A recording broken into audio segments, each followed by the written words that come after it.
न त पढ्न सके हजुर न त पाए काम जति कोसिस गर्दा पनि लोकसेवामा आएन मेरो नाम।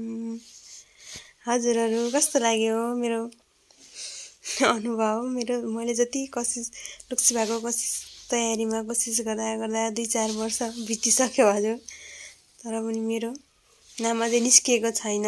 त्यसैले अनि हजुरहरूको के छ अनुभव? कहिले 2-4 वर्ष पढ्दै नाम ननिस्किएको साथीहरू अनुभव सेयर गर्दै गर्नु होला।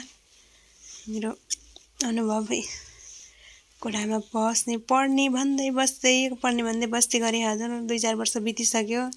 न यसलाई छोडेर बस्न सकिएन, न जागिर खान न नाम निकाल्न सोचे जस्तो केही भएन है हजुर।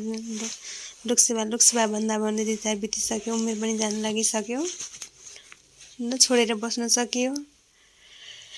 यस्तै पीडित भयो न बाहिर काम भेटिन्छ न केही हेर्नु। यस्तै गरी बितिरह दिनहरू कोठाभित्र बस्दै किताबसँग कुरा गर्दै किताबसँग बोल्दै दिन बितिरह। अनि हजुरहरूको के छ? कतिको निराश लाग्छ, अब त आश पनि मर्न लागिसक्यो, नाम निस्किनु जस्तो हुन लागिसक्यो। हजुरहरूलाई कस्तो लाग्छ अनुभव सेयर गर्दै गर्नु ल।